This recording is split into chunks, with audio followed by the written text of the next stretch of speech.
Okay, I'm starting this a little early. We weren't supposed to start recording for a little while, but we were debating on what to do for the opening music, and Sean suggested the game day. Was it Game Day '98? The Yes. PS2 game. I pulled it up on YouTube, and I was like, "Holy Jesus!" Some people are dying. And then I reposted the link in our chat, and they're like, "Holy shit! You can't do any of this." No.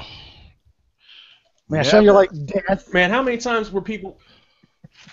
They were leading with like either their helmet or their shoulder. You can't do that anymore. Like how many hits in this opening intro for NFL Game Day '98? And I implore anyone, if you have a PlayStation or if you have like a PS2 or a PS3 that still plays Generation 1 PlayStation games, or better, just go to YouTube and type NFL Game Day '98 intro. Yeah. And you will see the number of hits where the helmet is like the person that's leading with their helmet, something else that's completely illegal now, literally going up under somebody's chin and knocking them the fuck out.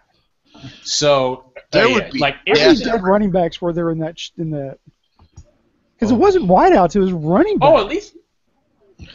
Oh no, some wideouts got punished too. Jerry Rice got punished. Oh yeah. Like in the NFL's greatest, one of the NFL's greatest receivers of all time. You do that nowadays to Dwayne Bowe, you getting fined. Yes. You know. Yeah, no kidding. So yeah, this is man, that was 17 years ago. What a world of difference. Well, what about 2012? What a difference. Oh yeah, that too. That too. Yes. NFL has decided to scrub all of those old shows. They're like, yeah, those shows didn't exist. What shows are you talking about? Mm-hmm. Oh, well, not only that though. Not only that though, but you remember when because let us not forget that before a few years ago, all the all the football television shows, the football panel shows, they always had a segment talking about like the big hit. Like NFL Primetime was a perfect example. Jacked up. There you go. Exactly. And people getting their blocks knocked off. And now that you don't do that. You can't do that. You're Two not words, allowed. impact stick. Yes. Yeah. Hello. Yeah. No, that's what you always wanted in Madden because you're trying to force the fumble. Yeah, exactly. I mean, you remember when NFL Films had the when NFL Network first started playing like all the NFL film stuff. And they had this one NFL Films about about the art of hitting and the art of tackling, and there was this segment about hitting, and it cut to a sideline. It cut to a sideline where it's talking with Ronnie Lott, and it was during a game. He was like, "That's a woo hit," and he was like, "Cause you hit that dude, and everybody's just like woo," and I was like, and then you just see highlights, just headshots, and I'm leading with the shoulder. I'm like, ooh. And, but back then that was all acceptable. And remember, this is before the equipment got better. Not saying it, I don't know how much of an improvement it is today as compared to, well, it definitely is leaps and bounds an improvement over the 90s equipment. So, unless you're Mark Kelso. Woo! Yeah, Mark had that, man. Mark had to have that extra helmet on top of a helmet on top of a helmet. Like Mark Kelso looked like a Nintendo character with that helmet, dog. He looked like I think it is like the Deacon Jones move, where the first move is to smack the guy upside the head. yeah, or better yet, be like Ed Too Tall Jones. Yeah, I broke my arm. I'm gonna play for a while. Oh, it's healed. Keep the cast on. I'm just gonna smack people with it. So he was a cowboy Bob Orton. Yes, man. I think one of the funniest things I remember about that was a story by was it Madden in his first book. He was talking about about the head slap, and he said one of his players was getting tired of it being happened in preseason games. This is back when they had 6 preseason games, and camp for 8 weeks before you got into playing everybody. Yeah. And so the guy took a little thing off the top of his helmet that had something on there, and he sharpened up sharpened it up real tight, the tack or whatever. So when the guy head slapped him, the guy's hand stuck. Yeah, penetrated. He was like, he didn't get head slapped again. I think that was it wasn't Jim Otto. I think it was who was the guy that led the Union? The former Union boss? Oh, I cannot remember for the life of me. The Raiders tackle that actually had a personality, Gene Upshaw. Upshaw, yeah. Gene Upshaw. Yeah. Wow. Yeah, but they got lit up. Yep. Jacked up. Yeah. No, you could almost say that's. I mean, when I sent out the agenda, one of the things that I put on there was for the first topic would be biggest story other than Goodell and the Pats, and I want everybody to do one, but my biggest one would almost be some of the concussion stuff, especially with what happened with Junior Seau's daughter, where the NFL was basically like, we don't know if she's going to talk about CTE.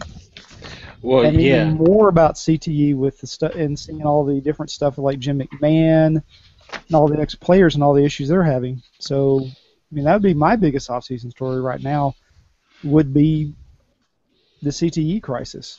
And, well, I would agree with that. And then when you factor in that there is a film coming out where Will Smith plays the doctor who essentially discovered the whole CTE situation and crisis, and apparently the finance people behind the film were so petrified of Goodell and the league that they went to them and said, well, is there anything we need to change in here?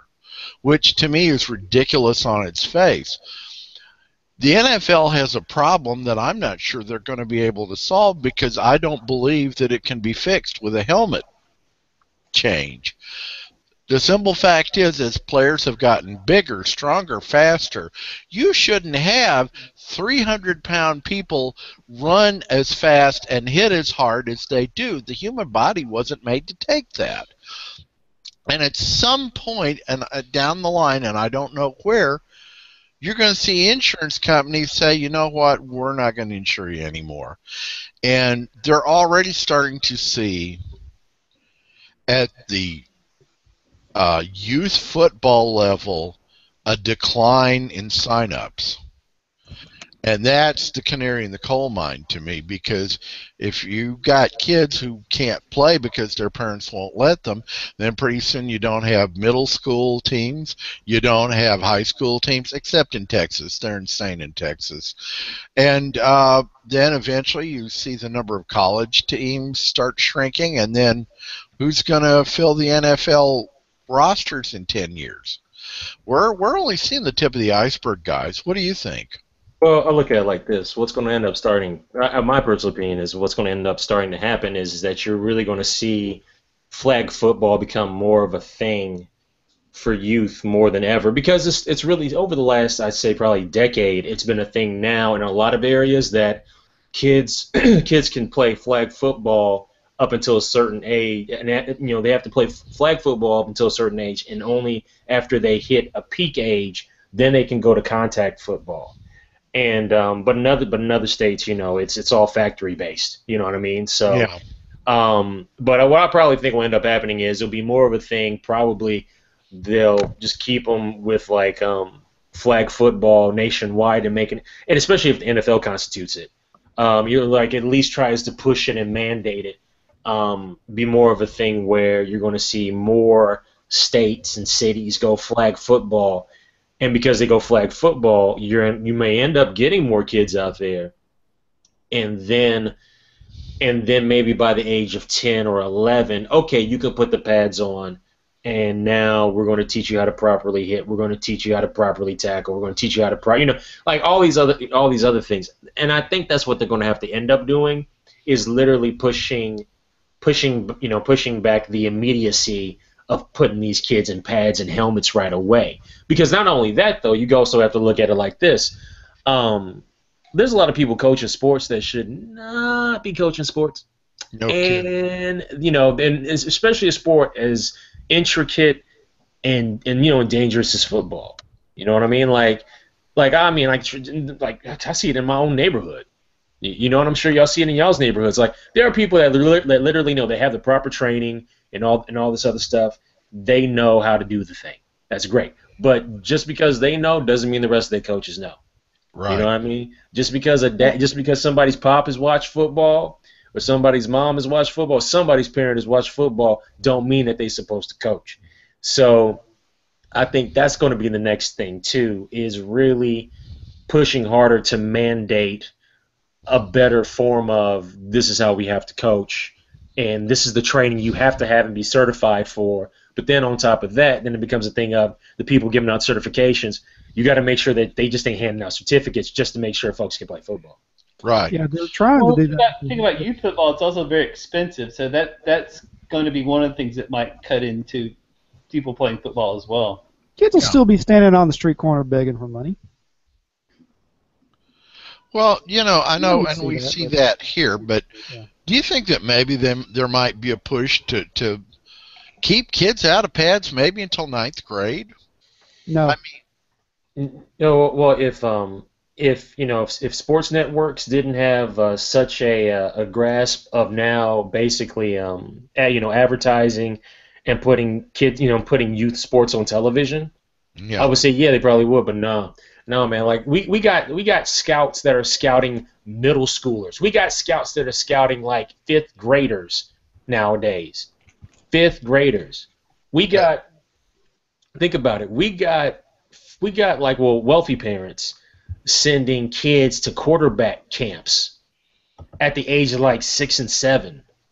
Okay, like think about all the money that was wasted that Matt Barkley's parents wasted on him. Yeah. Like sending him to all those quarterback camps, and I really got to thank Bomani Jones and his homie Shannon for like bringing that up. But taking him all those quarterback camps when he was young and basically overdeveloping him, so as he was growing up, he just didn't develop and everybody else developed. And now he's a 3rd stringer out in Arizona. And so it's out of control.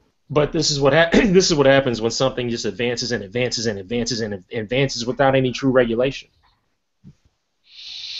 Yeah.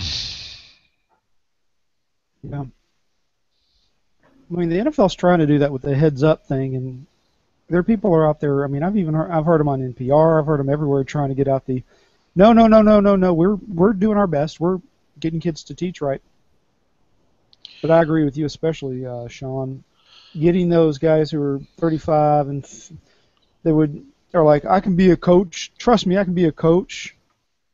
You don't have the education to coach high school. Because you got to be a teacher to do that and be certified because of insurance.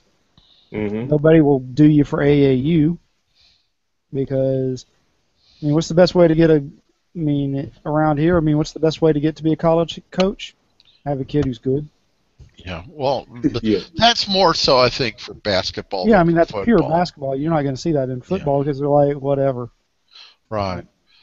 But, well, the other thing that I think you're dealing with is that you can yell all you want to at kids who want to lead it with their heads, but when you've had kids who watched what the NFL has become, who think that is the only way I'm going to get to play in the league is to lead with my head and hurt and maybe cripple people, it's going to be hard not to get them to do it.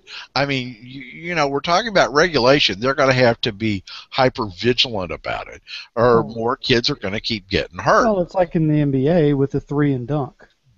Yeah. And now that's become in vogue because of statistics. But let's move on from this topic. We could talk it to death. We could talk for another hour on it. Absolutely. Sean, what do you think is the biggest offseason story other than Goodell and the Patriots? The hot ass mess that is the Washington NFL R's? football franchise, the Washington R's. Yes. God, what a hot mess, man.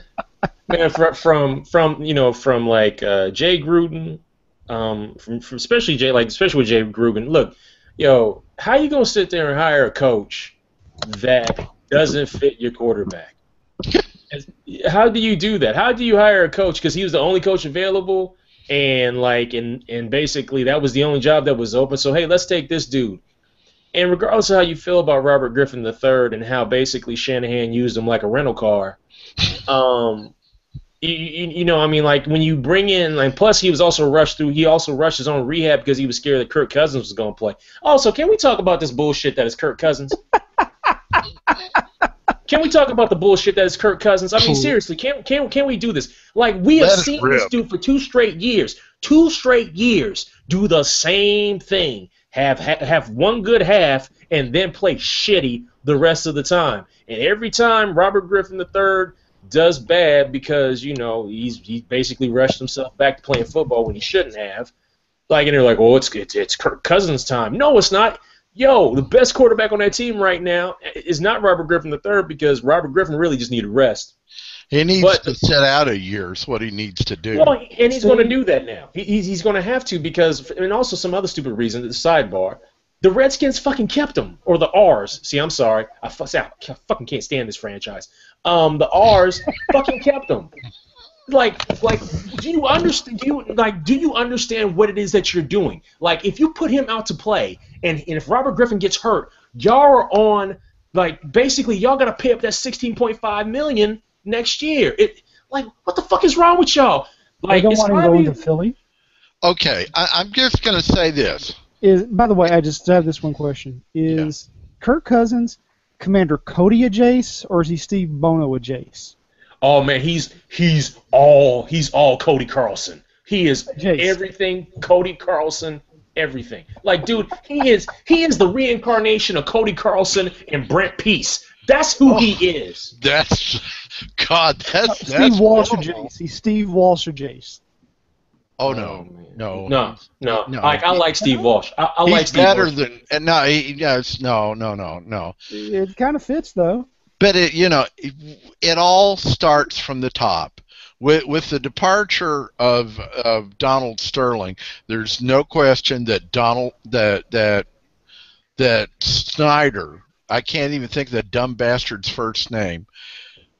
He is absolutely the worst owner in all of professional sports, bar none. He even makes Jerry Jones look like Eddie DeBartolo by comparison. And all of this confusion starts from the top because the owner went and got a quarterback without consulting his coach.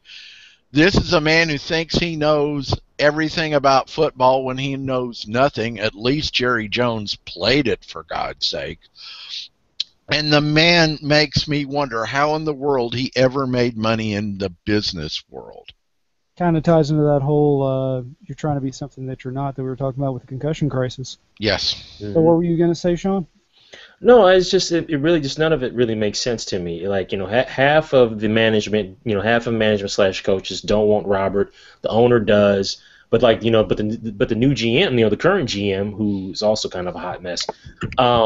He didn't want Robert Griffin III anymore. But here's the thing. If you wanted to get rid of Robert Griffin III, how about maybe you have your coach shut the fuck up for the last 2 seasons instead of talking so bad about him? You've literally killed his trade value. See, does anyone not have any common fucking sense in any of this right now? He is a Gruden. I will point that out. Oh no, I know he's a Gruden. That's part of the fucking problem. That's the most overhyped coaches on earth are Grudens. Oh, I know. Trust me. But Money Jones once said, this is a man who told Cincinnati, I'd rather work with Andy Dalton than Colin Kaepernick. And as we all know, Andy Dalton is not coachable. Period. I don't care if he threw 33 touchdowns a couple years ago under Jay Gruden. Go back and look at the numbers. A majority of them games wasn't up against good teams. Go look at Andy Dalton's stats right now. A majority of his good stats aren't up against good teams. They say, well, he just can't play primetime games. No, he can't play up against good teams because he's not that good. That's all it is. That's all there is to it. But they hire Jay Gruden. It makes no sense. No sense whatsoever. But you don't want Robert Griffin. You don't want him so bad. You talk so bad about him. And then it becomes a thing of, well, now the world has to turn on Robert Griffin III. That's another thing, too. How come we got to do this thing with, with black quarterbacks where it's, hey, black quarterback, why don't you be like this black quarterback? You don't ever do that with white quarterbacks. You never go, hey, Tom Brady, why don't you be like Peyton Manning?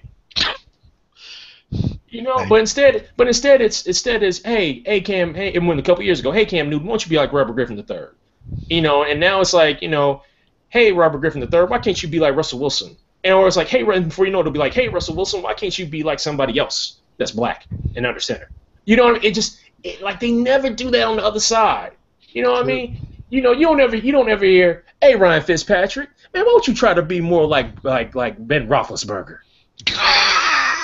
God. Yeah, that's pretty damn ludicrous just on its face. Yeah, exactly. Exactly. So, but you know what? But like, no, seriously, the Redskins are really a hot mess of a franchise. I don't know if you can fix that franchise unless like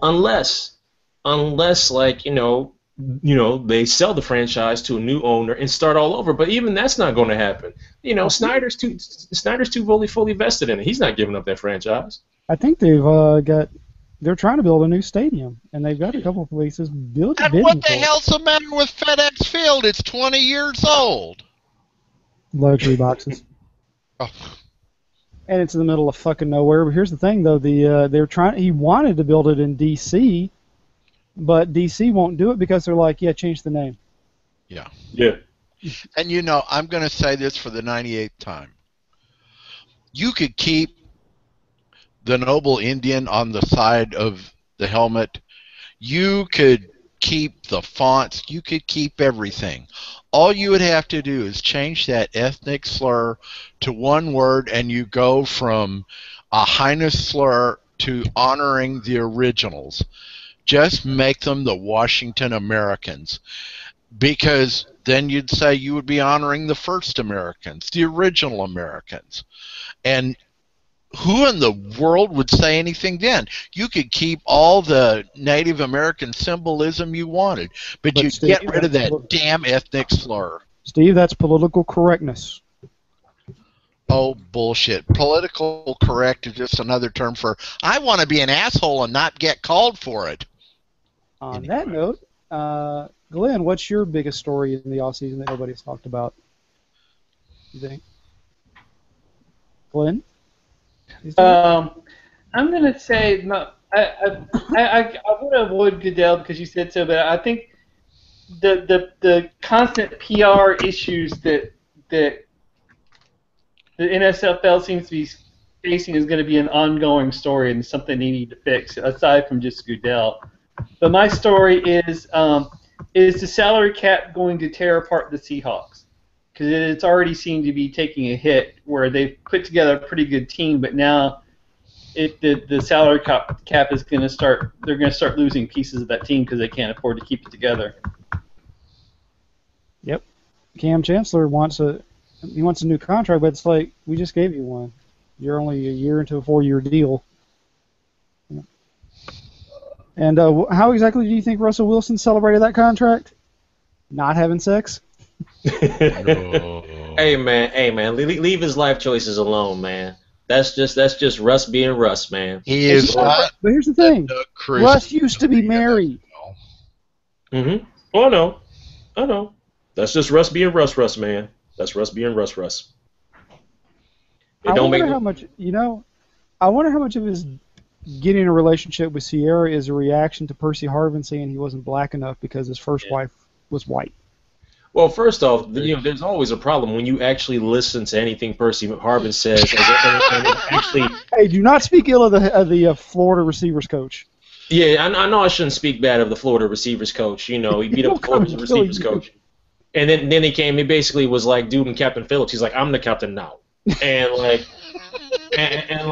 but still, like once you really give any of Percy Harvin's words merit. Like, really, that's a problem. Like, you should really just go seek a therapist. You know what I'm saying? Like, that's your problem, not... I'm like, that's your problem. That's your problem, Percy. Not mine, man. Why don't you just go get some more sleep, dog? That's what you need. Go get some sleep, man. Go get some sleep. You'll be all right. You're making my head hurt. Yeah, it makes my head hurt. But you should stop punching people so people's heads wouldn't hurt. Anyway. Close to his own. But the thing is, like, say for instance, if that was the reason, then it's really jacked up. And once again, do you really using Percy Harvin as a person of influence is never a good idea. No. But it's also a thing of maybe that is what he wanted, and maybe but like I said, man, I can't question this dude's life choices. I'm like, yo, you upgraded. What am I supposed to say? Like, you upgraded. I'm supposed to be mad at you? Like, I don't know. Like, I don't know Russell Wilson's personal life. I ain't trying to get up in it either. It ain't none of my business. But I'm like, yo, you got Sierra. Y'all ain't having sex. That's cool, whatever. And who knows? They may have. And it's been like, yo, we got to put this on hold, But that ain't my business, and I ain't got nothing to do with it. I'm happy for the dude. Now I know Future is upset, but You know, I know, like, for those that don't know, Future is a recording artist that used to date Sierra, and they had a baby together. And, like, you know, basically, you know, like, Future's like Future and Sierra's little baby loves Russell Wilson, and you can see him at practice all the time with Sierra. Sierra got the little wagon rolling around. First off, where you get the wagon from? It's like y'all flying from like place to place. Like, I can just go to Toys R Us. I got money. I just get a wagon anytime I want. But anyway, but just rolling around the wagon in practice. And, like, you know, Future looking at all this on TV, like, man, I'm pissed off, man. Just pissed. What's the baby's name again, too? Little Future. I love it. Little Future. What do you think of what Glenn said about the salary cap? I think the salary cap thing, in all sincerity, like, that is a problem. Like, that's going to be a problem for them. And the thing is also the fact that if the Seahawks don't perform well, or if Russell Wilson doesn't perform well, he's going to get the blame for it, period. And it's not really all on him, but he holds a piece of it. So, you know, so it's a problem. But, like, my whole thing is this. Y'all the Seahawks, and I know, like, y'all might gonna have salary cap issues and whatnot. Can't y'all invest in some wide receivers? Like, I don't understand this. Oh, we can go to Super Bowl, man. We just pull up people off the street. Worked for Belichick for years. Yeah, it did, but here's the thing, though. Here's the difference, though. Like, Belichick found a way to cultivate them cats. Yeah. Like, you know, Julian Edelman's just like, yo, I can do Wesley Welker's thing, man. I used to play quarterback in college. I wasn't good at quarterback, but I played quarterback in college. And he literally goes in and does what Wes Welker used to do. He's, you know, now I don't say easily, but he does it very well. But, like, they can take dudes and make them into, like, you know, really good wide receivers. You know what I mean? But, like, in Seattle, it's different. It's like you don't see a situation where they just pull some dude off the street and he becomes, like, an 80-catch, 1,200-yard receiver with, like, 7 touchdowns. It's always 49 catches, 722 yards, 100-yard game, 2 touchdowns. Like, go look at fantasy football, man. Like, you look at all the starting wide receivers, like, everybody's 1, 2, and 3 is listed first, like, down, like, the top 200, and then you get to 249 and you get Seattle's number 1 wide receiver, Doug Baldwin. That's a problem. Yes. They did draft a couple of kids, so. Yeah, and they got to learn how to cultivate them. They have to learn how to cultivate. It's not like now it seems like I'm just spreading hate. I like the Seahawks, but I just really they got to upgrade that receiver core. And I know Jimmy Graham is there, and they're gonna do some special things with Jimmy. But Jimmy is Jimmy, and it's only gonna take one time. But man, I don't feel like getting hit today, and it's done. Well, so that's why I was like, when all the drafts I did when Russell Wilson went so early, I was like, people are fucking stupid. Yeah. Yeah. Well, you know, Seattle's by wide receivers the way Andy Reid was by running backs in Philadelphia. How many years when his only running back was Westbrook? Yeah, but the difference was that they had a good. I mean, this is the first year that Russell Wilson's had a good receiver. Yeah. Yeah. It's all weird. It's all very, very weird. Steve? Go ahead. Okay. What was your story we haven't talked about? Well, because it happened, frankly, at the end of last year, it's still going to have an effect this year. The fact that everything went south so dramatically quickly between Harbaugh and the 49ers, where he left and he's now at Michigan, and the 49ers now are having problems because they can't keep players because they either go to jail or get hurt. And it just looks like they're actually going to be worse off now than they were before Harbaugh got there. And what no one seems to be talking about is how did it go that bad, that fast? And is this a harbinger of things to come both for the Niners and for Harbaugh at Michigan? I will point out that Harbaugh once tried to punch out Jim Kelly during the game. You've heard that story, haven't you, Sean? No, I have not. I have not heard this madness. Google Jim Harbaugh and Kelly. Oh, that's funny. That's funny as hell. Something dumb because Kelly was like, "What is wrong with you?"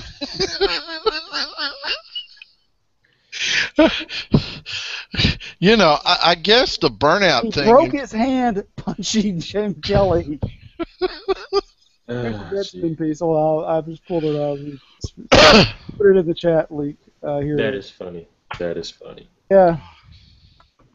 Like, what is wrong with you?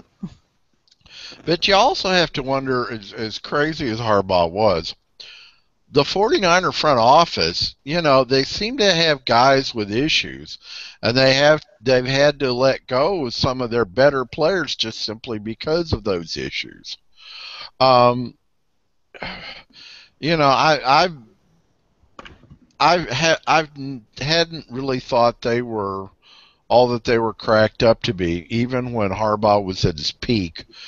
And it just seems like since Eddie DeBartolo had to sell the team to his sister and brother-in-law that it just hasn't been the same there. Yes, they went to a Super Bowl, but I mean they're going to be lucky to finish third in the NFC West this year. Well, you know that if they're 500, they'll finish better than the Rams because the Rams will never finish over 500 because look who their coach is. Wow. And general manager, who, by the way, used a supplemental fifth-round draft pick to basically to have a dude for 58 days and be like, no, you ain't good enough, so we're going to waive you, and hopefully we're able to put you on our practice squad. But then anybody can take you, so you wasted a fifth-round draft pick. Never mind. Never mind. Like, I don't know what the fuck it is I'm talking about, so never mind. We are talking about Coach 8-8, right? And we're talking about the mustache, the great mustache of the Cumberland. You know how badly did he want that DC, his defensive coordinator, back? Didn't he hire his son just so he could bring him back the next year when he was suspended by the league? Talking about Greg Williams? Yeah. Greg Williams, yes. Got to emphasize the second G. I guess the question I would have is, what Kaepernick are you going to get? Because it seems like when the team was riding high, he was doing well, but last year he was part of the problem with the team. Well, but I think that's also on Greg Roman, the offensive coordinator, basically calling plays that didn't really fit the motif of Colin Kaepernick's skill. He also had 800-year-old wide receivers. So. Well, yeah. Well, see, but the thing is, though, I ain't going to lie. Anquan Bolden can still play. Now, granted, I don't know what in the world was out there last year with Vernon Davis, but everything else was a hot mess. Like, Stevie Johnson is a better fit in San Diego than he was last year in San Francisco. That really made no sense to me. But I don't know. I think that Torrey Smith is going to help. I don't know how much because it's Torrey Smith. I'm not sure how much he has left. Yeah, well, Torrey Smith is still young compared to everybody else. But the thing is, always with Torrey Smith, it's a thing of, all right, maybe it's either average or it's above what you expect. But there's never no in between. There's no consistency. So, he'll pop off for 150 and 2 touchdowns on 5 catches, but then you're going to have that two catch, 32-yard game 3 or 4 times in a row. So it's really weird. So you never know what you're going to get. And plus that defense is in shambles. How can you fix that? So, but basically the new head coach, Tom Sula, is basically in a situation where if they win 6 or 7 games, it's a thing of, man, this team was below average, and look what he did with this. Man, we got to keep this guy. So I don't know if that's a good thing or bad thing because then it can end up being even worse the next season. So I don't know. I have no idea. I don't know what to call it. But the thing is, no matter what happens, if that team does bad, Kaepernick's going to get blamed for it, no matter how good or bad Kaepernick plays. Well, that gets back to the old adage that the quarterback gets too much credit when they win and too much blame when they lose, when the problem could be elsewhere. Yeah. And speaking of which, the next item I had on our agenda was most interesting player in each conference. The player that in each conference, just looking at them in general, you think is going to define the AFC or the NFC? I mean, a good example for me, I think the AFC is going to be dictated by a large part how good Peyton Manning is. Is that arm still there? Is he going to still be able to throw? Is he going to be able to throw late in the season? And the flip side of that, I hate to say it, is Eli with the Giants. He closed great last year. That offense seems to be one that he's picking up. And with ODB, could they be a 9-7, 10-16? And you know what happened? You never know with them. I mean, that to me, the Manning brothers are two of the most interesting players in the conferences. I mean, what do y'all think, Sean? For me in the NFC, I'm going to go with Adrian Peterson. After what happened last year, he's been out for a year, pretty much. So he's uber healthy, and I'm really curious to see how much that changes the Vikings, and I also basically because he's one of the few running backs in the league. There's only a small handful, maybe 5 or 6, that are the dedicated running back. Everybody else is going to this committee stuff, and I really don't understand it.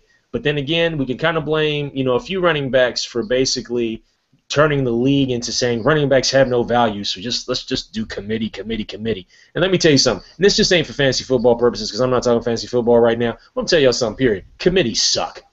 Okay, and to anybody that says that Barry Ward and Christian Okoye was a committee, that's bull. They were just two great runners, and they just knew how to balance that out. That's not a committee. A committee is whoever has the hot hand play. But when you got two really good running backs just going and pounding ground, that's not a committee. That's just a strong duo. Anyway, there's so many committee backs nowadays. It's going to be different to see how well Minnesota does with Peterson. Plus, you got Teddy Bridgewater, who the last half of the season played very well, considering he didn't have much of a team offensively. But also the addition of Charles Johnson full time as who they got from the Browns for nothing.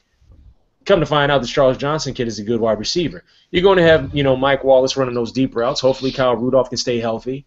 So it's going to be a different team offensively, and I think they're going to end up being way more competitive than people think. May even possibly push for a wild card appearance. But the thing is, with Adrian Peterson back, it's really going to change the scope of a lot of things. Now, in the AFC, well, we just might as well just say Tom Brady because Jesus, that's all we're going to hear all year. That's all we're going to hear. That is all we're going to hear all year is Tom Brady. Period. Yep. So I'm just going to say Tom Brady. And I'm saying it a couple more times. Tom Brady. So, yeah, that's me. Well, I won't try and deflate your picks.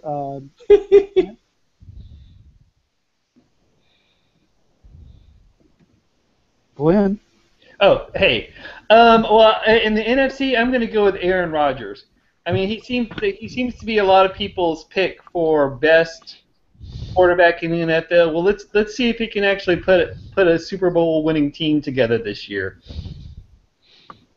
And without Jordy Nelson. Right. In the AFC, I had picked Peyton, but I was going back and forth between two players, so I'm going to go with the other one, and that's Luck. Yeah, that's who I also was thinking of. Luck seems to be progressing each year, but he's not quite there. And can he take the Colts to a Super Bowl?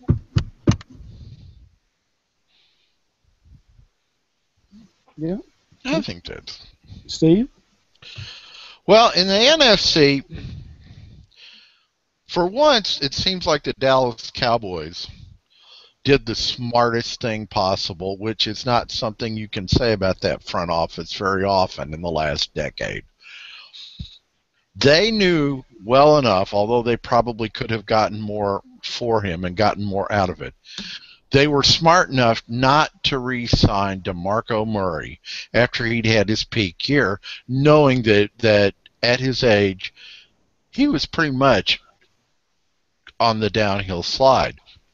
That said, the most interesting player in the NFC is going to be Joseph Randle, who, yes, Darren McFadden after 8 years and is only 28, we'll see sometime.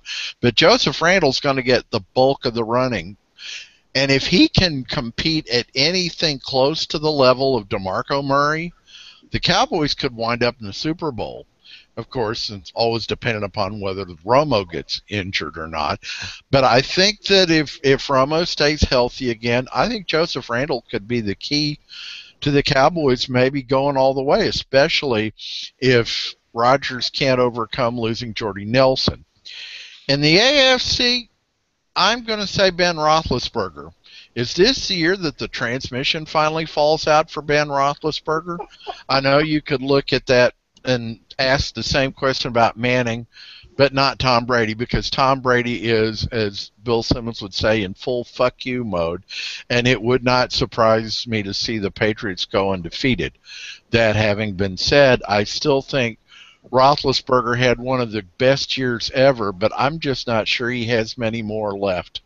Well, the thing about Big Ben too is it's going to be all on him, because Yes. the Steelers' defense is shite. So they're going to have to win a lot of shootouts. So he's really going to have to be on top of his game if the Steelers are going to do anything. Yes. Thoughts on those, Sean? Actually, with Steelers, I don't know. Like I'm concerned about the whole Roethlisberger thing too. But like for some reason, like Roethlisberger is just like this dude that it's kind of funny how like the older he gets, the better he gets. And normally it's the older you get, like the more your production kind of tails off a bit. But this is different. Like he just keeps going up and up and up and up and up and up and up. And like somehow him and Todd Haley became best friends, and they found a way to like just make gel that offense to make it awesome. So I don't know. I really don't know. Like I just see it continuing to skyrocket. I don't see it changing. Now defensively they're going to be bad. But they're going to be able to put points on the board. So I mean, we're a long ways from the days of Tommy Maddox under center. You know, hey guys, let's just try to get 17 this week. Can you do that for us, Tommy? You got it, coach. Touchdown, Tommy Maddox. Yeah, man. XFL MVP, baby. Tommy Maddox. For what team? Oh, give me a second. I've got to think about that. Oh, shit. Wasn't it like an LA team that Tommy Maddox was the QB of? Yeah, probably. I think it was the LA team. I shouldn't know that. I shouldn't know that. I do, but I shouldn't know that. I should not. Tommy Maddox played for the LA Extreme. Such a 2001 game. And if I remember, here's the funny part: he was drafted to be the replacement for Elway in '92. Yeah, he was. And he was a first-round pick, and then they cut him after '93. That was a waste of All right, next one up. The Crater Bomb. As I always say, Jacksonville, Tennessee, and the Raiders are exempt. Criteria: the team that's going to stink, that you've seen project to at least 6-10 in a lot of places, that you think might not win more than 1 or 2 games. There is one exception to this, and that is the Washington R's, which Sean can have for his choice. Oh, you know I was going to say Washington, baby. You should know that by now. Even though that I haven't ever seen him more than 4-12 or 5-11, but I will let Glenn lead off this time.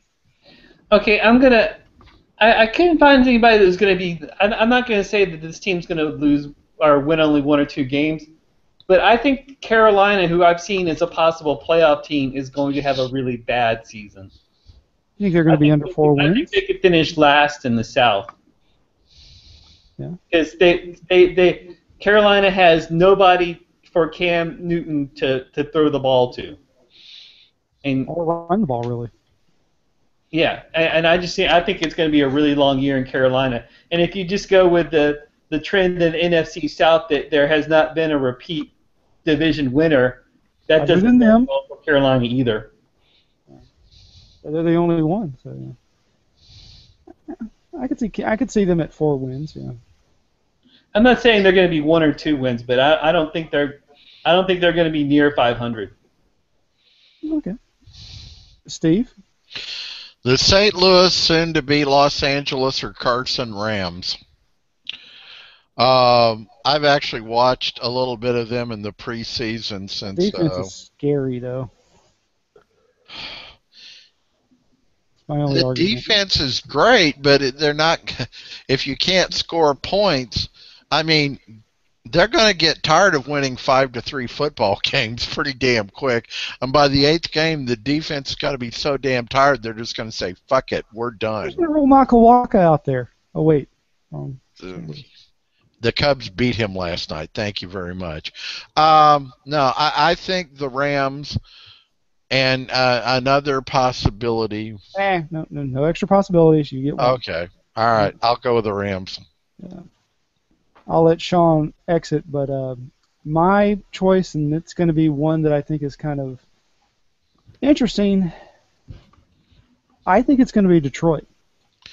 I think Stafford gets hurt, and they go 3-13 because that team is thin.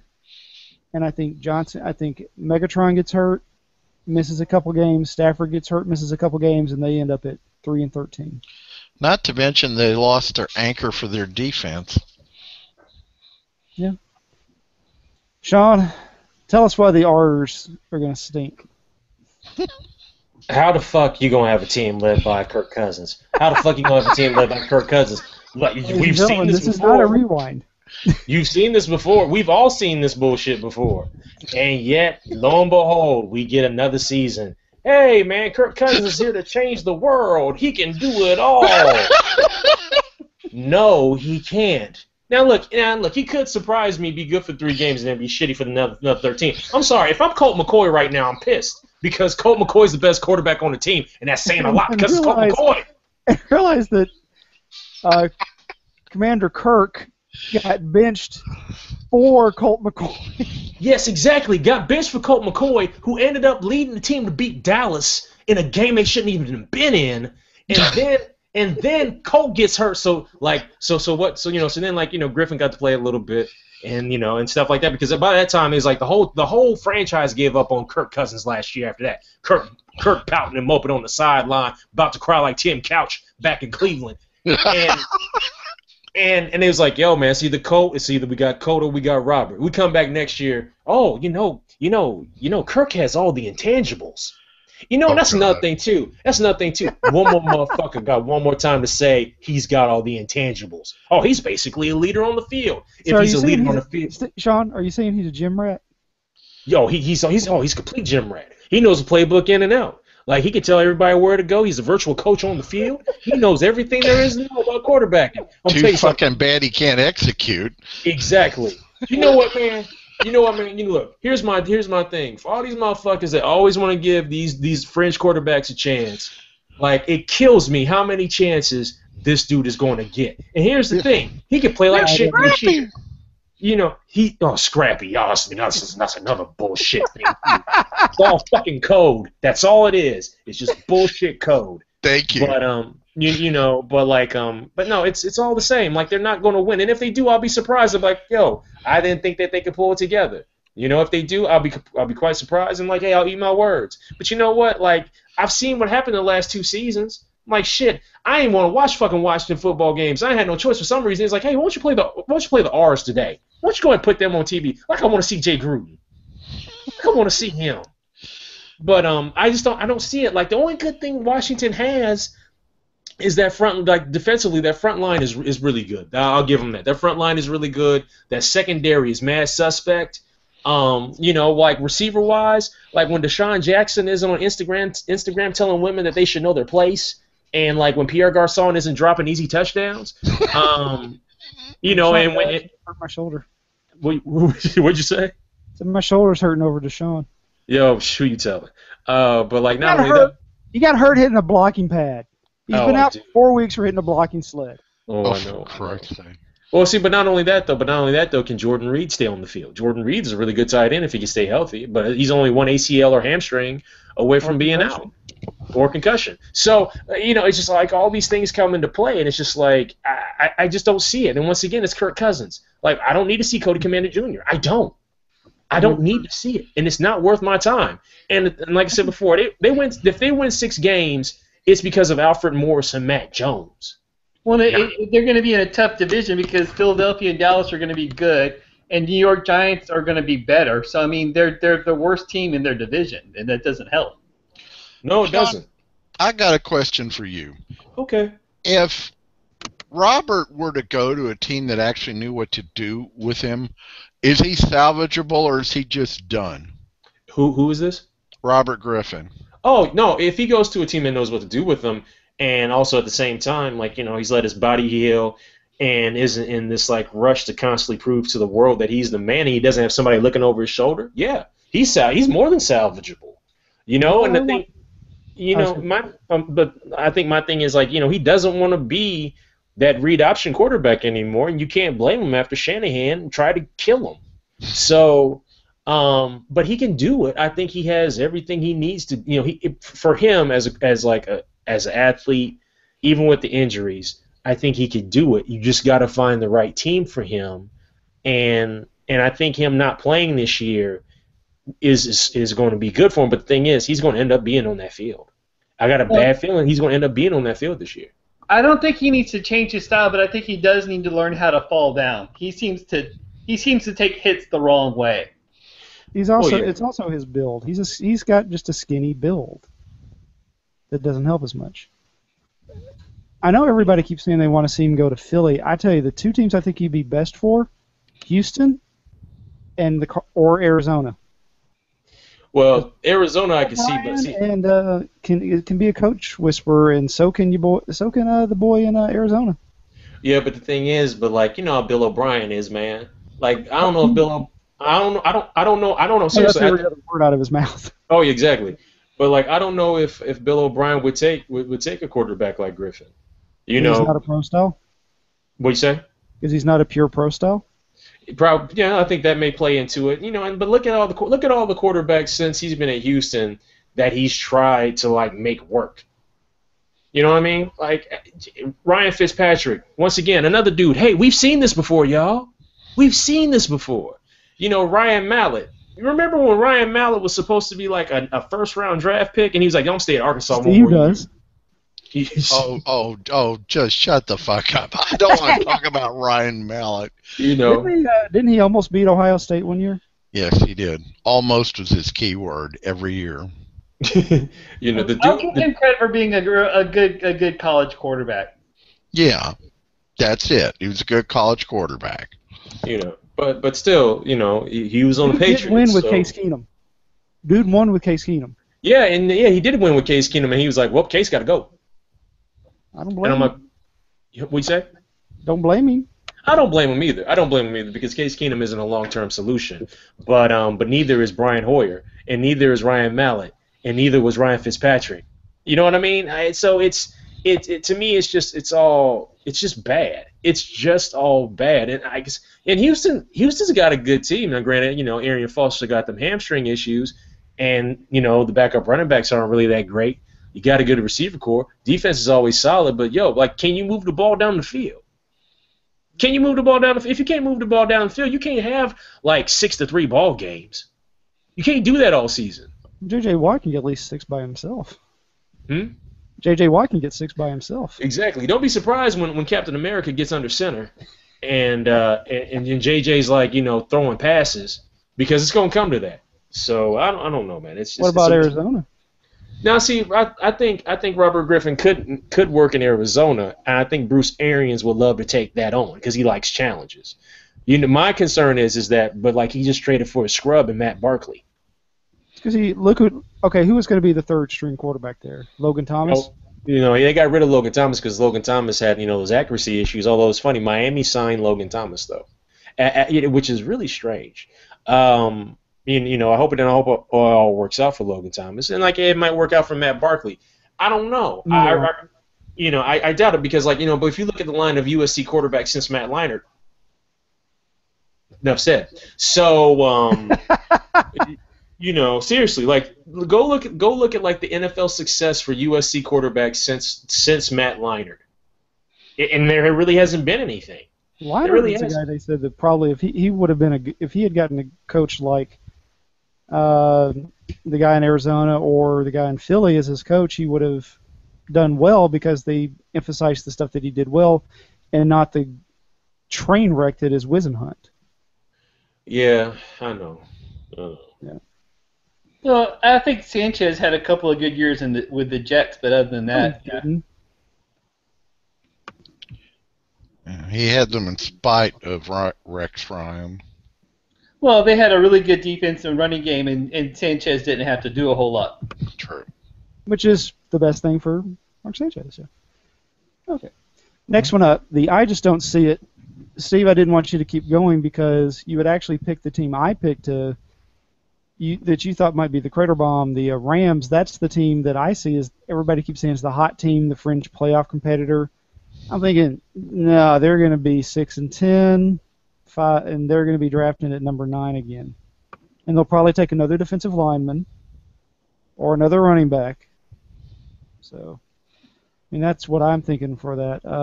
Glenn, what do you think is that hot team, the fringe playoff competitor, or the one that, or even that you think's no, maybe. I'd have to say Buffalo. Buffalo. Everybody thinks that Buffalo is going to have a good year, but the problem is Rex Ryan basically has the same team that he had with the Jets the past few years, with not a lot of offense and a fairly good defense, and I don't see it. I think they're going to be middle of the road again because they don't have a quarterback and they don't have a consistent offense, and they're going to lose low-scoring games still, but they just don't have enough offense to make a true playoff run. I can see that. Yep, I agree. I mean, Tyrod's going to be good for fantasy, but is he going to be good in real life? No. Mm-hmm. Sean, who do you think? Oh, the I don't see it. Yeah. You know, I mean, Rams. I mean, you could say Buffalo. There's another team that I didn't say, but it's stuck in my head. No, man, I'm looking at all these squads, man. I gotta say Atlanta, man. And I know. I agree completely. You know, because the thing is, like, offensively, like, you know, they got the good wide receivers. The receivers are there. Tight end game's a little shaky, but you know, and Matty Ice is Matty Ice. But who's going to be the running back? Is Tevin Coleman going to be the guy? Who knows? You still have no pass rush outside of one player. Right, and your secondary still so-so. So it's kind of a problem. So what do you do? You know what I mean? Like, well, you know, what do you do? So, like, I just really don't see it with that team. Yeah, I completely agree. It's one of those. I'd love for us to go 9-7, but I almost want us to go 7-9, 6-10, just so we can get that. I mean, let's put it this way: if they hadn't beaten the Redskins late in that season 2 years ago, they would have had. They wouldn't have had the 6th pick. They would have had like the 3rd pick. That was a good year for a draft. All right, Steve, who do you think? The Giants. I think this is the year that the transmission falls out for Eli. You know, JPP, they can't come to terms with because he was stupid enough to play with fireworks. I don't see them making the playoffs, and I see a lovely press conference 2 days after the season ends where Tom Coughlin announces retirement after a 5-11 season. I think their time is coming. It's going to be Dallas and Philly by themselves in the East. And I just see the Giants coming to an end, and maybe Eli retires or goes somewhere else. Okay. Well, the thing about the Giants, if you look at even their Super Bowl winning teams, it wasn't a matter that they were the dominant team. It's when the NFC East was at its worst. It snuck into the playoff and got hot at the right time. Yep. And they do have a tendency to do that toward the end of the season, and they might prove me completely wrong. But it just looks like, other than Beckham and Victor Cruz. Well, the problem is Dallas looks like an 11 or 12 win team, so you're not going to. Philly looks like a 10-win team. Huh?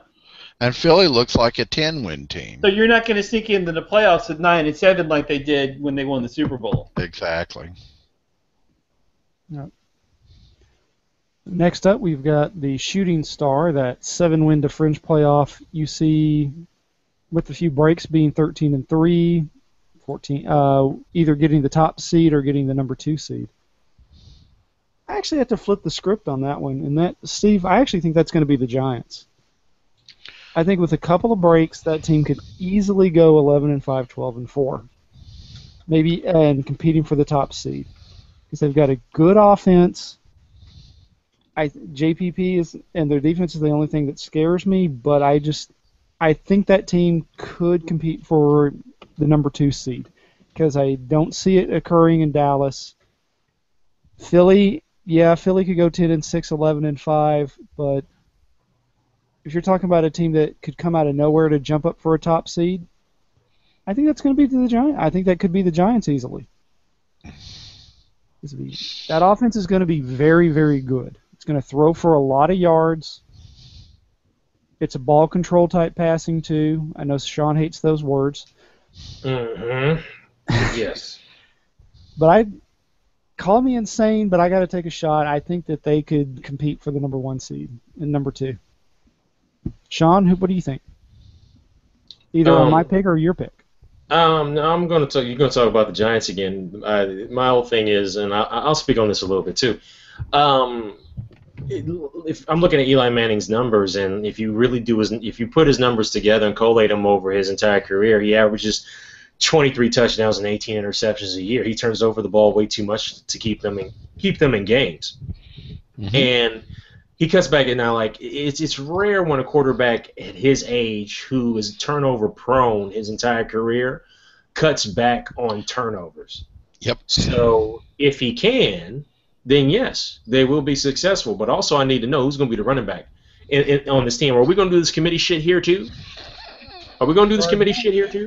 You know, it's like, yo, you going to let Rashard Jennings run the rock, or you going to let Andre Williams run the rock, or Shane Vereen coming out of the backfield on the passes?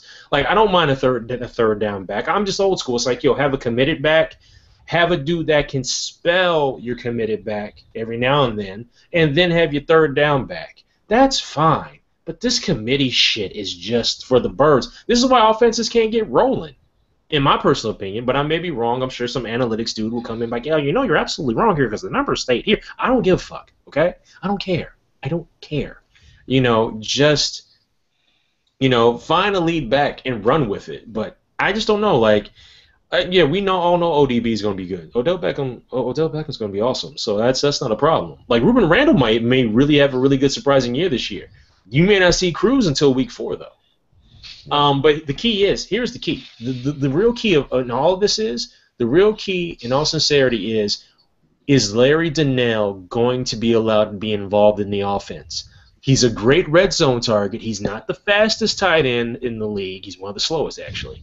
But he's great in the red zone, and he's good for for those 10 and 15-yard plays. Will they involve him more, and can he stay healthy? And if so, then I can see it. But that defense has that secondaries. Woo, Jesus, that secondary makes Washington's secondary look good, and you know that's bad. Why one of the reasons that I said they're going to fall flat.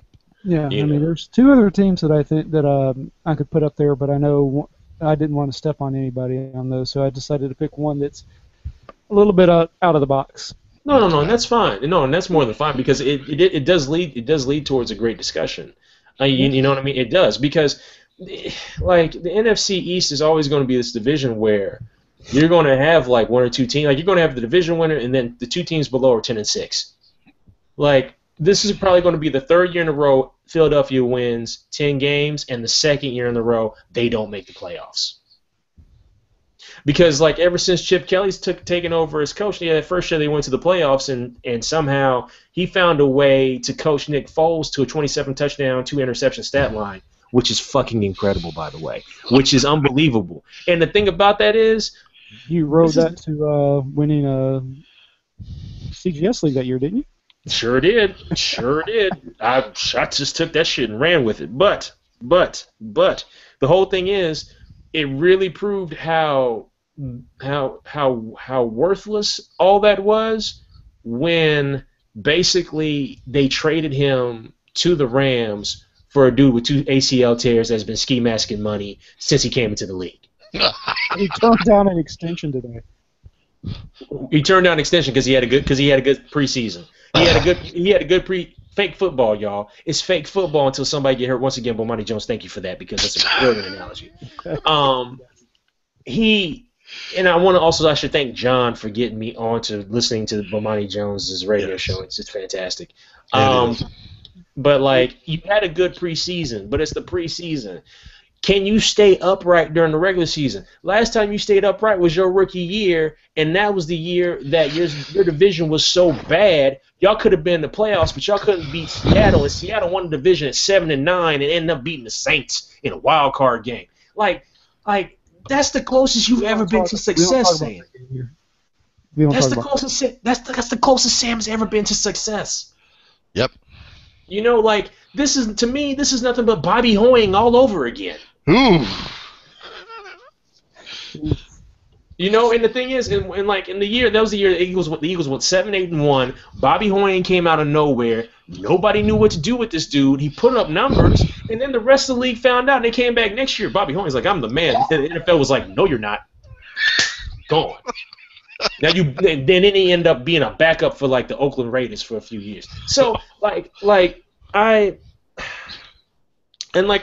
people think like, man, I just want the worst for Philadelphia, and I don't like Chip Kelly. I don't understand Chip Kelly, but and people think I hate Sam Bradford. I don't hate Sam Bradford. I do think that like this dude's been caking up and made a ton of cash and hasn't really had to play, and he's had some of the worst luck of any athlete in professional sports. But crappy. But like ACL grafts. Yes. Like it's bad, man. Like it's absolutely bad. So but what do you do? What do you do? Like but Chip Kelly thinks that this is the man that can take me to the promised land, and I'm like I don't get it. And like I wish no ill will on any professional athlete. Unless you're just an uber asshole in real life, but we'll actually get to that. We'll get to that in a minute, but the thing is, we've digressed a little bit. Let's get this back a little on track. Yeah. But it's just how do you make this work? Who's your fringe playoff to just underneath that you think is going to compete for the top spot, Sean? Fringe playoff? Yeah, that 6th seed that you think, or even just missing Miami. the playoffs. Miami. Yeah, that's who I really wanted to say, but I knew somebody else would say that. And the reason why, like, it's amazing what happens when, like, you just let a quarterback have a few years to try to throw long balls and not complete them.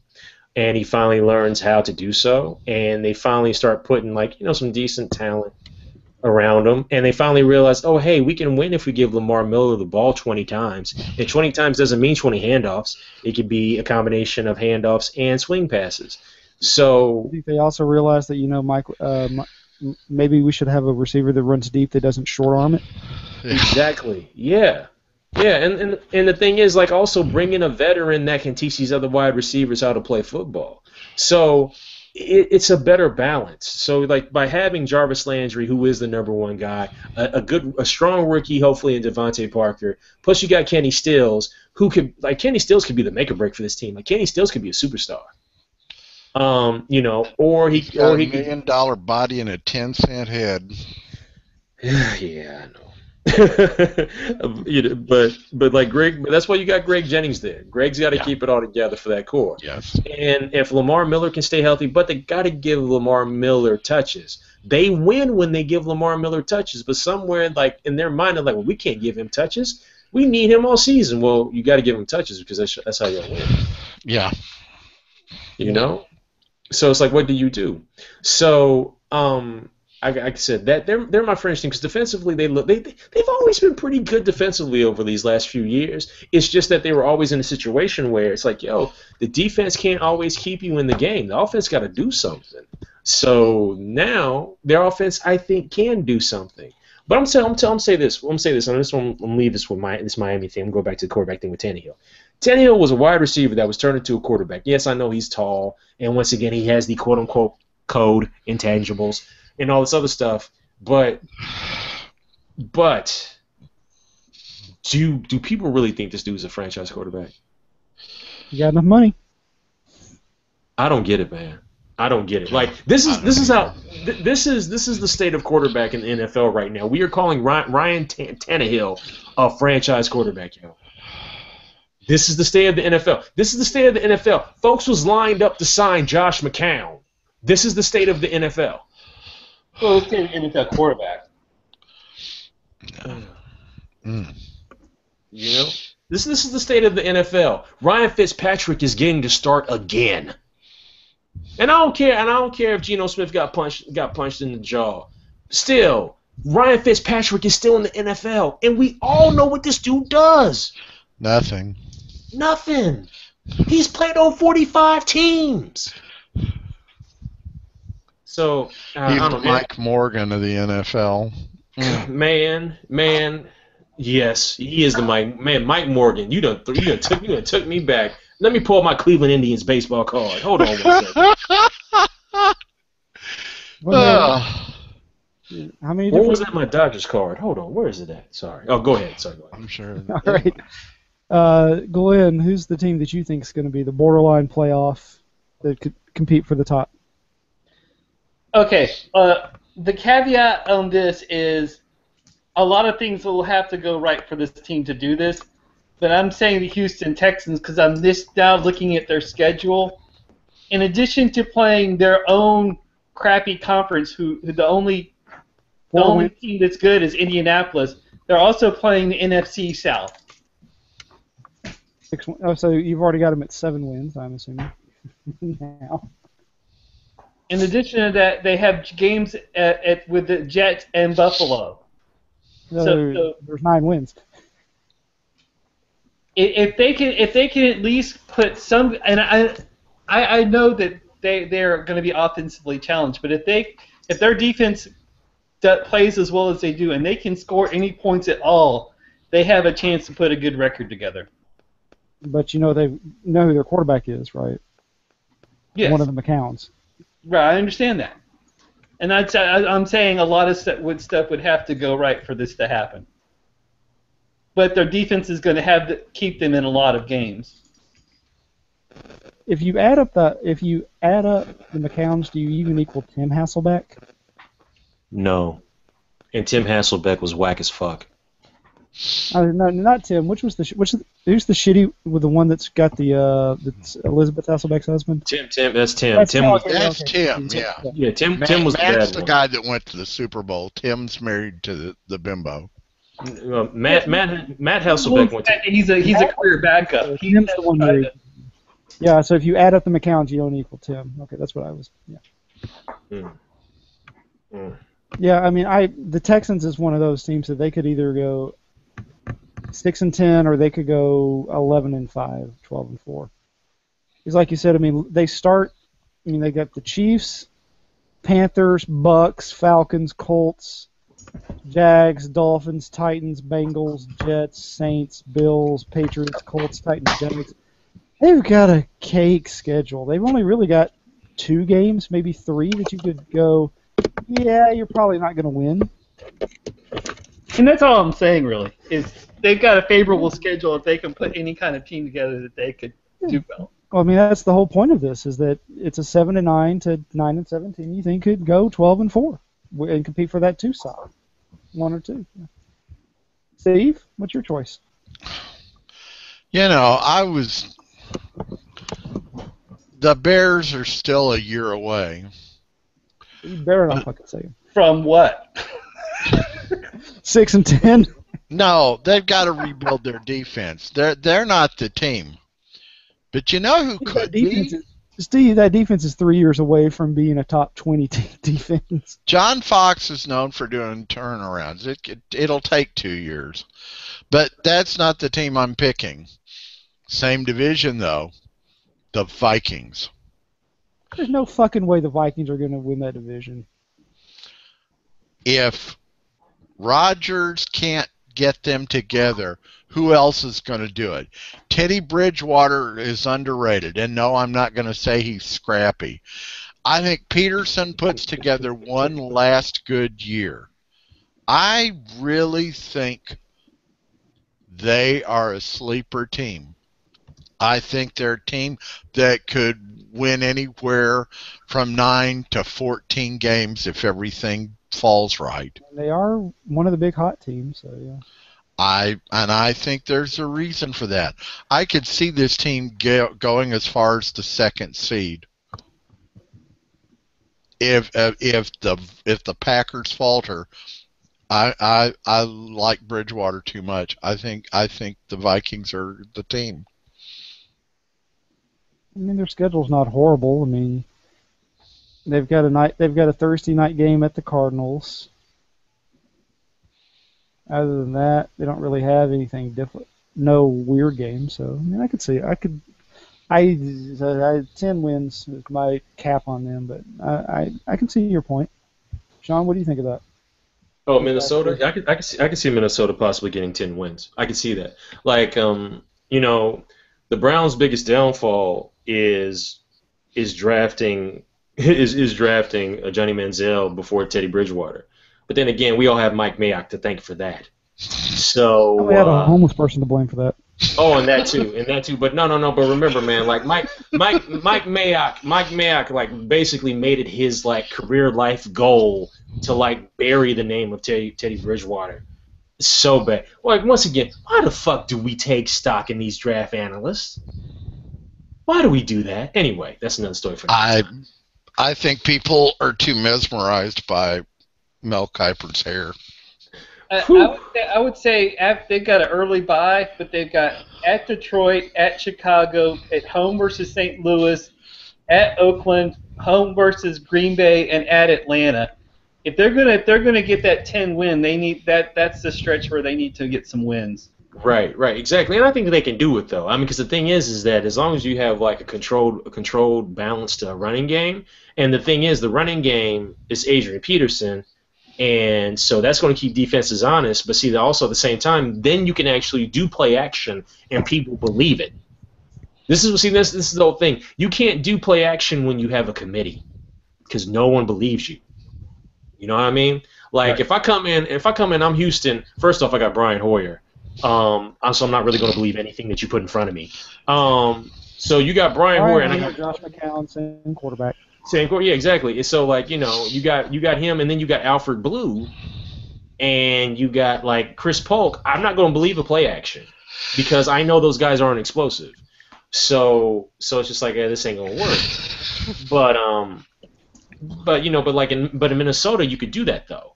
In Minnesota you can make that work. So because you have Adrian Peterson, so it's going to keep defenses honest. It's going to be able to stretch the field. So they're going to compete. I really feel that they can and will compete, and they're going to be way better than people think. I'm not saying that they're going to the Super Bowl, but I think 10 wins are possible.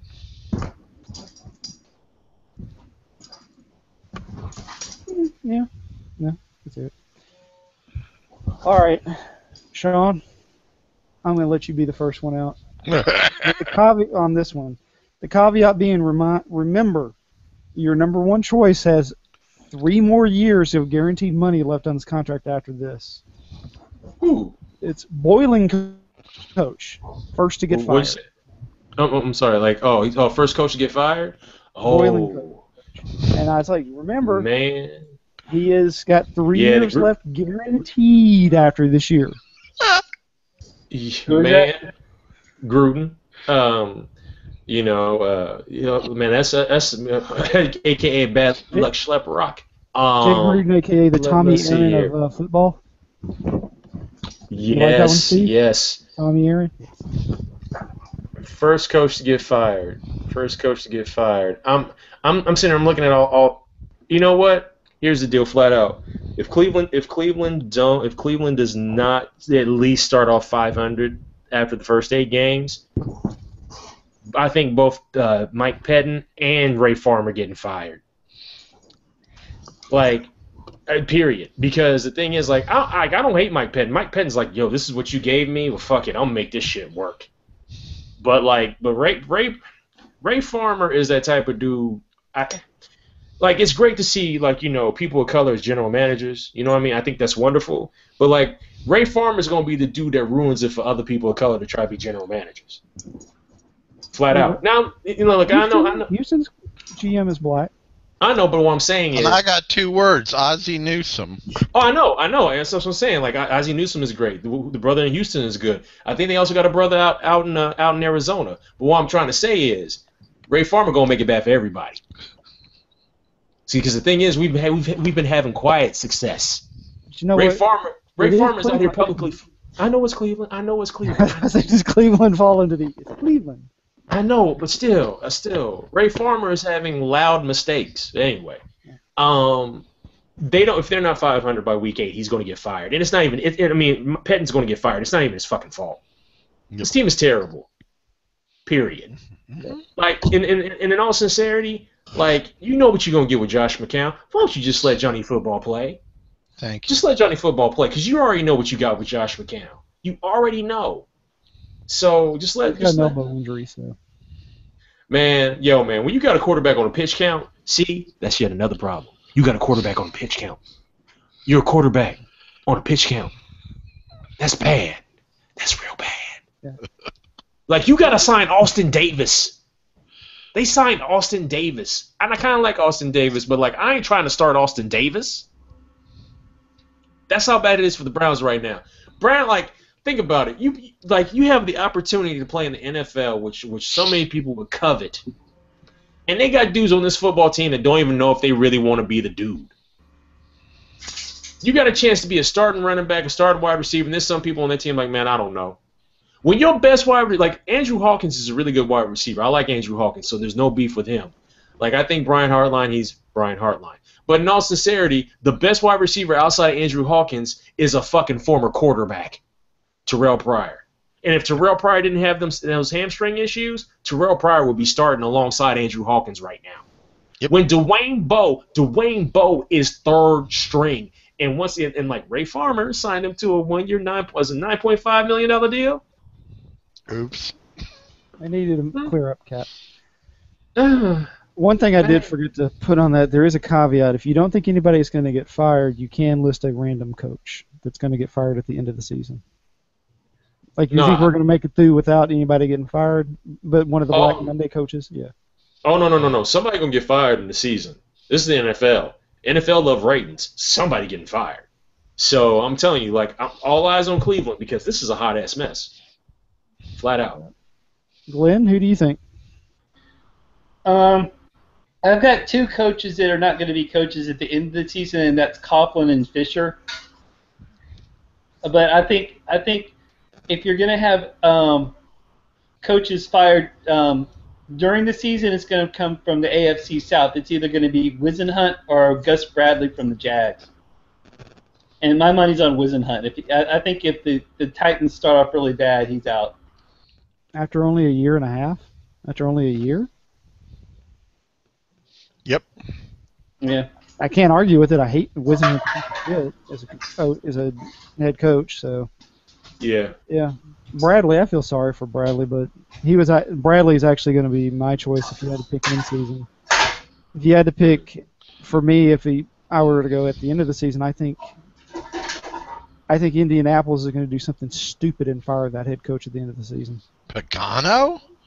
That's one of the big things out there is Pagano and Irsay and the GM do not get along.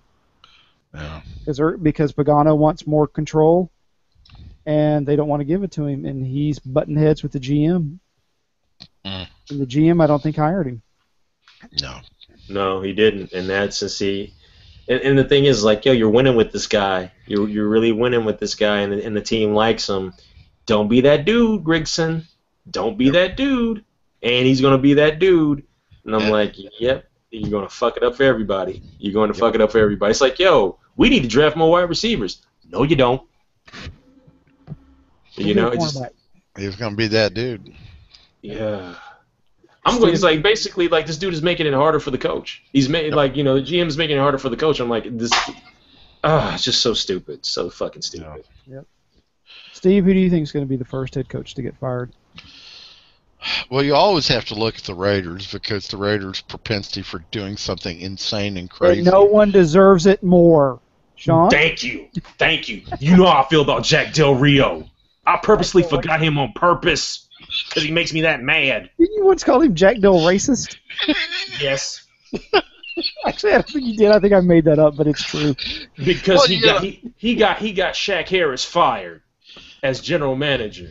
No, man, talking behind the owner's back. You need to get rid of this GM. I can control this team. I can do a really good job. Yeah, what did you do in Jacksonville, Jack? What did you do in Jacksonville? He didn't get the job primarily because his family is like season ticket holders for the Raiders for like 30 years or 40 years. Oh, God. Well, at the end of the day, Del Rio's going to be the first one to go because he's an asshole in a situation where there are bigger assholes than him. And I still say Coughlin is gone at the end of the season. And here's my surprise of who might also be gone at the end of the season if what they're doing doesn't work. Glenn, sit down because I think this could be Sean Payton's last year in New Orleans. Mm. I really do. I can see that if it doesn't work out, but I'm also thinking the Saints almost win the division by default. Yeah. Well, Bree's got to stay healthy, and they got to give him something to throw to. See, the Saints were actually my team. I thought that they could be fringe playoff to actually competing for the 13-3, but yeah. Now, how many of us actually think is Lovey going to make it through the season? Is Lovey going to be here next year? It's Tampa Bay. Lovey's going to be around there for a while, good or bad. Yes, I agree. Look at how quickly did they fire their last two head coaches? It's Lovey. They're not going to fire him. It's Lovey. It's different. It's Lovey. Like we all pretty much knew that the Rutgers dude was a joke, and and the thing is with Raheem Morris, the problem with Raheem Morris wasn't a bad coach. It's just that the team just gave up. Yeah. And the coach, they quit on him. So what can you do when the coach quits on you? So. And it's going to cost him a chance at another head coaching job. Yep. Yeah. Uh-huh. Do you think he's going to fall underneath the Cincinnati Bengals corollary, Lovey? Yep. Yeah. I think Tampa Bay just needs to be competitive this year. I think if they win 6-7 games, and they easily could do that. I mean, yeah, that team. I mean, it'll have a decent running game. It's got woo-wee at wide receiver. Oh, come on. Mike Evans and Vincent Jackson. Come on, Sean. You know you love those two. I do. I do. I really do. I'm a fan. Yes. Yeah, I mean, how many cheap, shitty touchdowns is Crablegs going to get this year? Many. Yes. Many. Yes. And I'm happy about it, too. I'm happy about it. Yeah. The thing is, in all seriousness, this whole thing with Jameis Winston, I hope, because, like I said, there's always this double standard.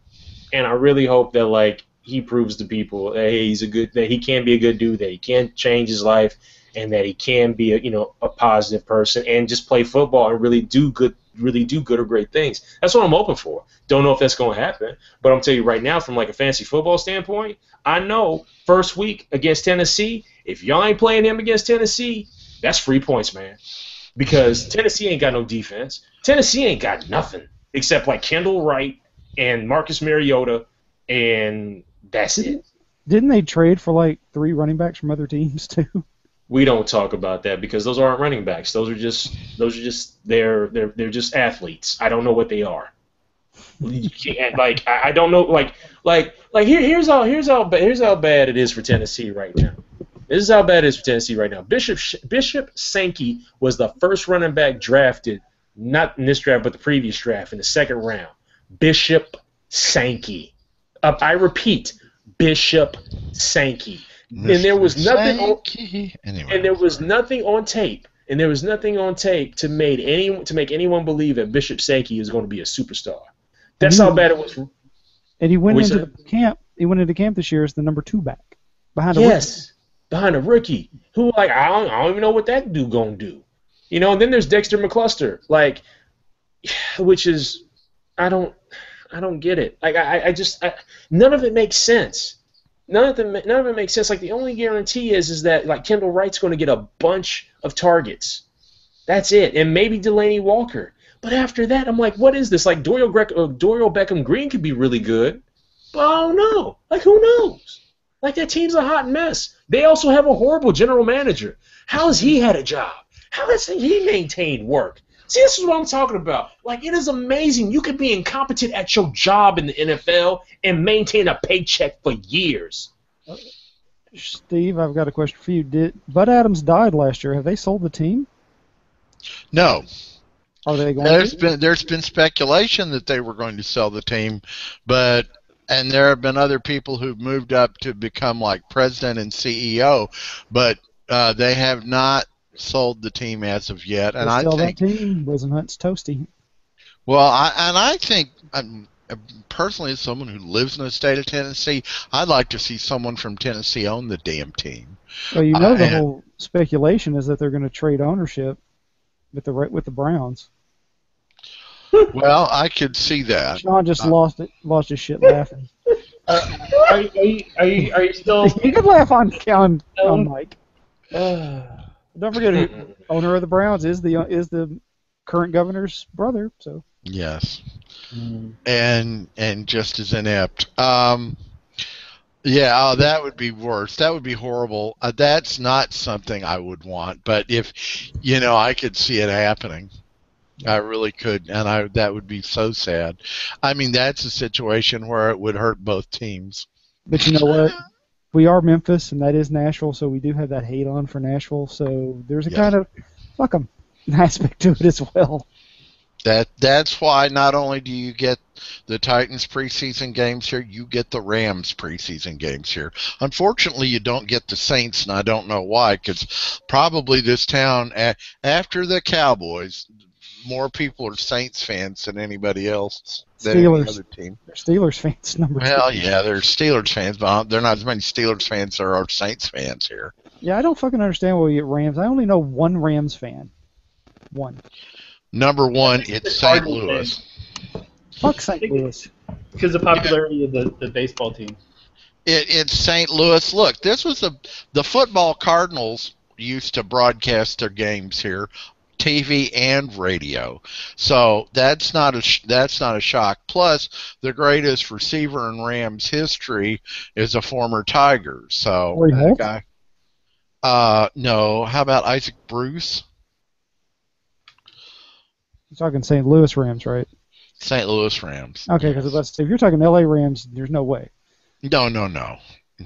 Sean, who's the best wide receiver in LA Rams history? Henry Ellard. Yes. Oh, no. Jack Snow. Henry Ellard. Jerry Curl and all. Henry Ellard. The ability to play and focus on the ball with the Jerry curl alone. With Jerry juice getting in his face, in his eyes. Amazing. Henry Ellard was that dude. Sorry, I'm sorry. Like I have football cards, and that Jerry curl was just glowing, and it was glorious. Any football card, he'd be sitting on the sideline, like looking at the Titantron, and you just see his Jerry curl. And like he just took his helmet off, and his Jerry curl was on point. Like how is that possible? It's because he was Henry Ellard. That's my dude. That is my dude. I used to love the LA Rams back in the day because they was like, yo, we can be fashionable. Huh? You had the goggles. Yes, I did. I had the Dickerson goggles too. I had all that, man. I used to love the LA Rams. I mean, it was a shame that Jim Everett could never do anything. But, like... Chris Everett. Chrissy.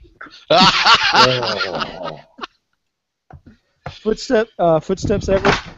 Yes, Footsteps Everett. Footsteps Everett. Hey, right. and I wanted that to work. Seriously, I wanted the whole Jim Everett thing to work. Like, Flipper Anderson. Come on, man. Like, he was awesome, too. And like, the greatest Flipper Anderson moment was when he caught the touchdown pass in New York to win the playoff game, and he just kept right on running to the locker room. Yes. Yeah. That was glorious. All right. Next to last one. The player you want out of the league. It's a new one I've added for this year. For the player you would like to just get out of the league. It can be either because you watch them out there and you're like, are you going to get hurt if somebody breathes on you? Or because they're a miserable person, or you just plain don't like them. I mean, if I were to nominate somebody in this, I would say Greg Hardy, because of everything that's come out about what he did. Hmm. Yeah, I mean, are y'all familiar with what he did to get suspended? Oh yeah. Beating a woman on a bed of guns, and it doesn't help. Hard to argue that. It didn't help that he's now on the Cowboys, so that's a double negative. Yeah, Glenn, what do you think? Well, that's a very good one, and I just want this pick for the state of my good friend Steve Steffens, the Chicago Bears fan, Jay Cutler.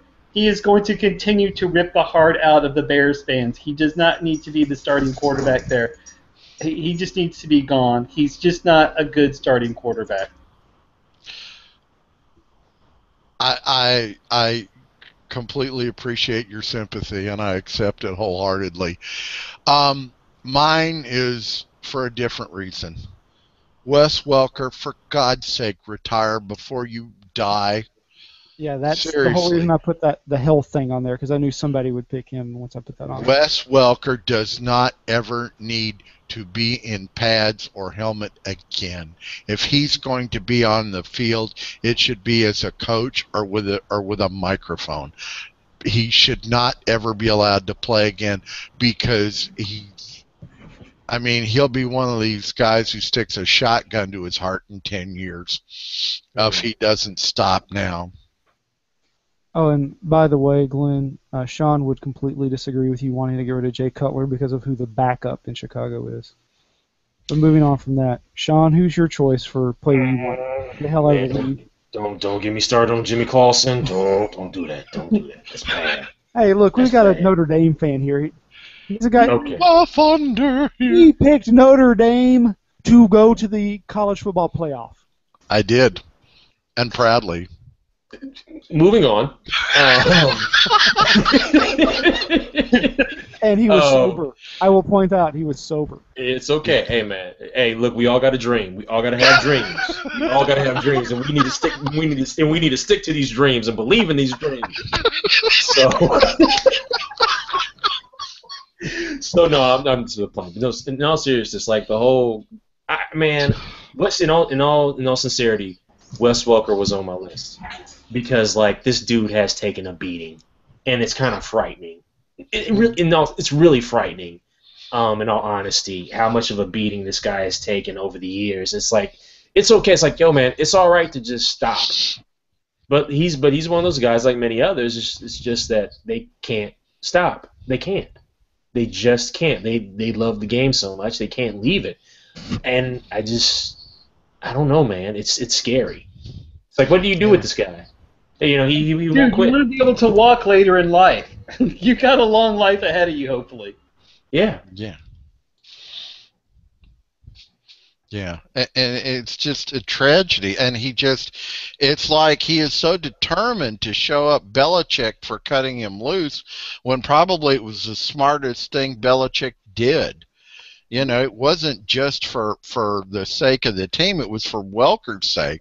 But Welker said, oh, no, I can still play, and so he goes to Denver, and he gets beaten brutally on a regular basis there. It just must stop. That's because he's got a quarterback who can't throw it 20 yards. You didn't realize he's not even listed on their depth chart? Welker isn't? Good. I don't think Welker's still in Denver. I thought he was just a free agent. No, he on that contract. What you say? Yeah, I think he had another year. No, he's still on their roster, but I think he's out for different stuff. Oh, okay. Let me see. I think he's on their injured reserve or something. Yeah. But who's the player you want to see out of the league, Sean? Oh, the player I want to see. I don't know. That was my player. Was Wes Welker. I want to see him out of the league because. Okay, and actually, you're right. Actually, his contract was okay. up, by the way. He don't need to play no more, man. For real, he don't need to play anymore. Like I appreciate everything you did, man. You was a little dude that could. You was a dude from Texas Tech that Miami had no idea what to do with, and basically they traded you to New England for a Snickers bar, and like you did great things. Yo, please stop, please. Have a ring. Yeah. Yeah. And by the way, speaking of, I'm going back to mine, and I think Sean and Glenn's.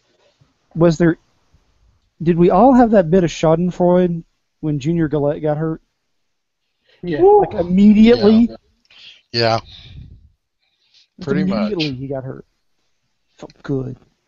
It warmed the cockles of my heart, made me go, God, I love being a hate hard. You said the cockles of your heart. The cockles and the subcockles. Yes. Cockles. Yes, I know. I'm stealing that from Dennis Leary, but I'm sure Dennis Leary stole it from. Oh no, I'm not mad at you. I'm not mad at you. Please use it. Use it. You're not hurting my feelings. Right. I just like if people say cockles. That's funny. Yeah.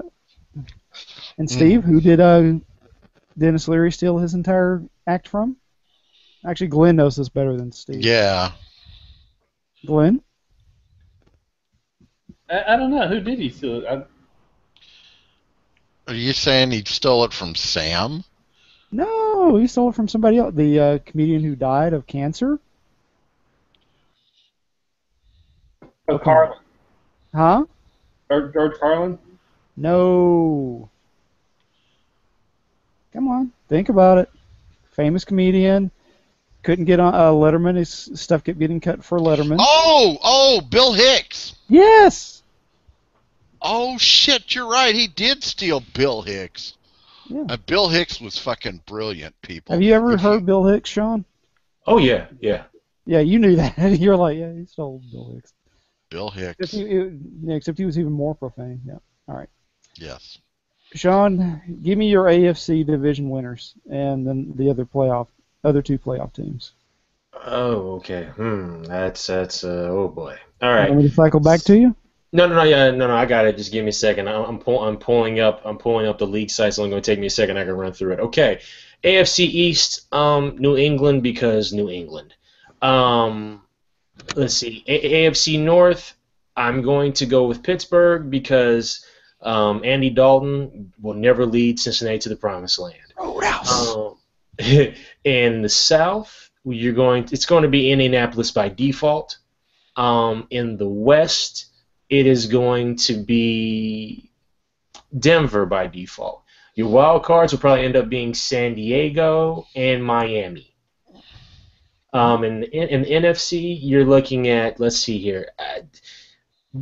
Right now I can say Philadelphia because Dallas doesn't have a secondary. So I'm going to say Philadelphia in the East. In the North, I am going to say Green Bay out of default. In the South, I am going to say, ooh, God, this is going to be ugly. In the South, I'm probably going to say New Orleans, but I really have a feeling that in the South, whoever wins 8 games gets into the playoffs. And in the West, I'm going to say Seattle, with the wild cards being Arizona and no, I take that back. The wild cards will end up being Minnesota and Dallas. All right. Glenn? AFC East, New England. AFC North, I could see anybody but Cleveland winning, but I've got Cincinnati. AFC South, Indianapolis. AFC West, the Broncos, with Pittsburgh and San Diego as the wild card teams. NFC East, Dallas. NFC North, Green Bay. NFC South, New Orleans. NFC West, Seattle, with Philadelphia and Minnesota being the wild cards. Steve? All right. In the AFC East, New England. In the AFC North, surprise, Baltimore. AFC South, Indy. AFC West, Denver. I'm going to say for the wild cards, Houston and Kansas City. Don't ask me why. NFC. Dallas wins the East. Green Bay barely wins the North. New Orleans limps in at 9-7 in the South. Seattle wins the West. Minnesota and Philly are your wild card teams. All right. I've got New England, Roadhouse, Captain America. Yes, I think they're going to beat the Colts out in a tiebreaker. Peyton, Philly, Packers, Saints, and Seahawks. Wild cards, AFC, going to go with Indy and Pittsburgh, and in the NFC, Dallas and, believe it or not, I'm the Giants. I think that's what's going to be the teams. Who do you think is going to be in the Super Bowl and why? And who wins? Glenn.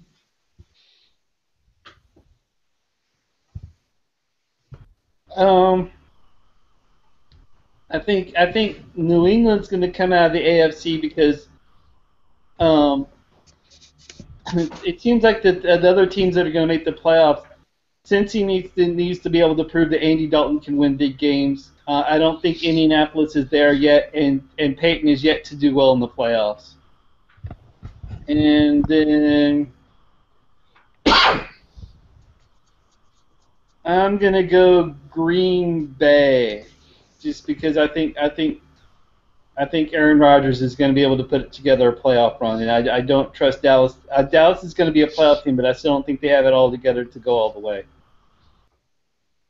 And who wins? Let's just get New England seems to do good when they've got a chip on their shoulder, so why not pick them? And they've got a big old chip on their shoulder right now. Belichick's going to be able to play the whole us versus the world card. A little bit. Steve?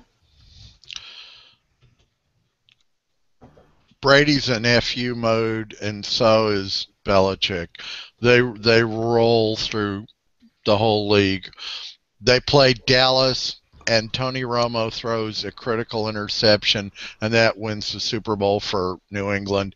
And Brady and Belichick retire after flipping off the commissioner. I'm going to go a little different. I think it's going to be Indy and Seattle, and Indy wins.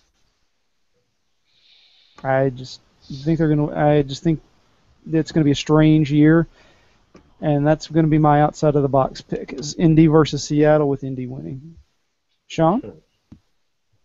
Okay. Let's see.